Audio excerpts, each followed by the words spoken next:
एका क्षणाची चूक, एका लहानशा हट्टाचा भयंकर राग आणि तो डोंगर साक्षीदार ठरला एका अशा घटनेचा ज्याचा विचार करूनही अंगावर काटा येतो। छत्रपती संभाजीनगरच्या देवळाली परिसरात असणारा खवड्या डोंगर। शुक्रवारी अचानक या डोंगरावर पोलिसांच्या गाड्या, अग्निशमन दलाचा बंब आणि शेकडो लोकांची गर्दी जमलेली होती। कारण 500 फूट उंच कड्यावर मृत्यूच्या उंबरठ्यावर उभा होता एक 19 वर्षांचा तरुण आणि त्याला वाचवण्यासाठी 2 हात जीवाच्या आकांताने विनवणी करत होते। नक्की काय घडलं होतं तिथे याचाच आढावा आपण या व्हिडिओच्या माध्यमातून घेणार आहोत। नमस्कार, मी हुसेन नदाफ आणि तुम्ही पाहता यस प्राइम न्यूज।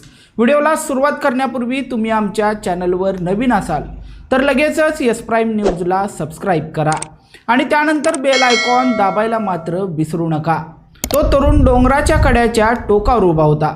त्याचं नाव होतं कुणाल चांदगुडे, वय अवघं 19 वर्ष। पण त्याच्या डोक्यात चालला होता एक भयानक विचार। घरामध्ये अत्यंत किरकोळ कारणावरून वाद झाला होता। वाद असा जो कोणत्याही सामान्य कुटुंबात होऊ शकतो। कुणालला हवा होता आयफोन 15। होय, एका महागड्या फोनच्या हट्टापोटी बाप आणि मुलामध्ये खटके उडालेले होते आणि या वादाचा राग कुणालच्या डोक्यात एवढा भयंकर भिनला की तो थेट घर सोडून खवड्या डोंगराच्या दिशेने धावला, थेट स्वतःचा जीव संपवण्यासाठी।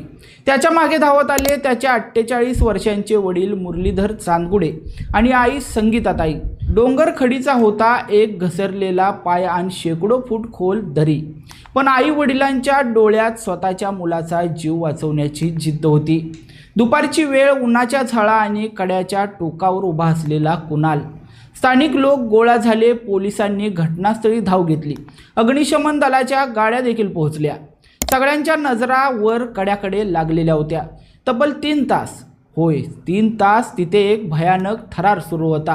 त्याचे आई वडील ढसाढसा रडत होते, हात जोडत होते, बाळा खाली ये, तुला काय पाहिजे ते देऊ म्हणून याचना करत होते। पण कुणाल ऐकण्याच्या मनस्थितीत नव्हता। तो मात्र एकाच निर्णयावर ठाम होता। आहे त्या ठिकाणावरून तो जरा जरी पुढे सरकला असता तर तो थेट दरीत कोसळला असता। पोलीस तसेच स्थानिकांकडून त्याला समजावण्याचा शर्तीचा प्रयत्न सुरू होता। वेळ सरकत होती आणि प्रत्येक सेकंदाला उपस्थितांच्या काळजाचा ठोका चुकत होता। 3 तास उलटले पण कुणाल मागे हटायला तयार नव्हता आणि अचानक वडिलांच्या संयमाचा बांध फुटला। मुलाला नजरेसमोर मरताना पाहणं कोणत्याही बापाला शक्य नव्हतं। वडिलांनी एका क्षणाचाही विचार न करता कुणालला पकडून मागे खेचण्यासाठी पुढचं पाऊल टाकलं आणि इथेच काळाने घात केला।